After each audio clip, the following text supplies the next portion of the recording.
What is up, guys? Ryan O'Connor here with Iron Health Fitness. Today we're talking about back pain, but it's not the back pain you're probably thinking of, which is that low back pain.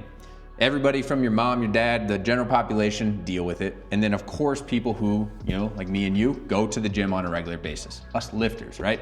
We've had that low back pain. But I could also bet that if you've been lifting long enough, you've probably had some upper back pain. And I'm talking about that gnarly pinching sensation that's in between your two shoulder blades. Feels like it's almost directly on your spine. It's gonna affect your sleeping. It's gonna affect, obviously, your lifting. You're not gonna be able to go to the gym. I've had this numerous times over my lifting career. And before I started doing this protocol, it would last probably 1 to maybe 3 weeks of annoying and nagging pain. So what I've done to deal with this is come up with 3 moves. And in this video, we're gonna go through those 3 moves, show you exactly how to do them and why to do them. And then next time you even feel a hint of that pain, you can start doing these moves that same day and then every day after until that pain's gone. So let's get right into move number 1. Move number 1 is thread the needle. And no, this is not your grandma's sewing class. This move is made for lifters because it does 2 things. 1, it aids in the rotation of the thoracic spine, and it also stretches the rhomboids. These are 2 components of this type of pain. So the setup for this is gonna be hands and knees. And what we're gonna be doing is pulling our arm underneath our other arm, so on the armpit side, and we're pushing it all the way as far as we can to get that maximal rotation. You can see my arm that is down is staying straight and my hips are over my knees. So what I like to do with this one is about 10 to 15 per side and then switch arms. But there's a couple variations that I actually like better than this first one I showed you. So let's look at the next one. The next one is gonna be using a foam roller. It allows you just to get that little bit more pressure into that foam roller and get a little more stretch, as you can see here. It's fine if your elbow bends a little, as you see at the end range of motion, but try to keep it as straight as possible. So with that variation, same thing, you can do 10 to 15 per side. And if it's early on in this pain cycle, right, of the shoulder blade pain essentially, and I'm not in the gym, then I'm obviously doing this outside of my normal exercise routine. But as I'm kind of getting a little bit better, I can tolerate a little more movement with this pain, I'm putting this right in my warm-up. And that's what's so beautiful about a lot of these moves is they not only will help with this pain, but they could also help to prevent it in the future if you deal with it enough. Move number 2, and this is cat-cow, which is a weird mixture of animals, but it is a common yoga pose, and that's why I'm implementing it here. So we can see here, same setup as the other one. We're gonna do hands and knees, and all you're doing is hyper arching your back and hyper extending your back. You're holding each position for a couple of seconds, making it dynamic, right? But you're really pushing into the floor as you arch and really letting your shoulder blades sink all the way down, getting that neck and head looking up towards the ceiling as you come and get that big arch. Now with this one, it's important to have those hands under those shoulders to make sure that your upper back is the prime mover and you're not putting them too far in front of you and getting some weird neck or even maybe lower back stretching. So I really like this one. Obviously you can do this one anywhere. If you're traveling, doing a hotel, you can do it on your bedroom floor, right? And obviously at the gym.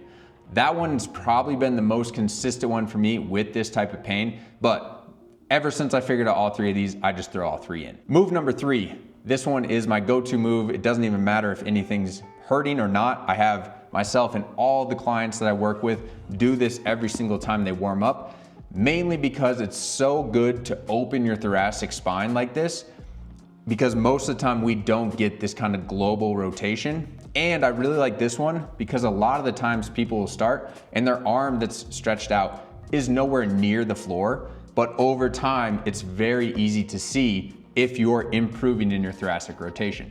And this is just really important for obviously sports, lifting, anything that requires any sort of basically physical activity, right? Pickleball, picked that up recently. You need some thoracic rotation. If you're lacking in it, you're gonna be using other parts of your body to aid in that rotation, and it's not gonna be ideal. So the setup for this one is gonna be you're pinning down one leg to the floor in about a 90-degree fashion.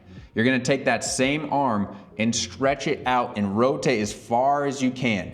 I want you to keep that knee glued to the floor. As you can see, I usually hold it and then try to get that arm and the back of your shoulder as close to the floor as possible. In all these moves, if you're using them for your warm-up for lifting, then you're gonna wanna stay dynamic.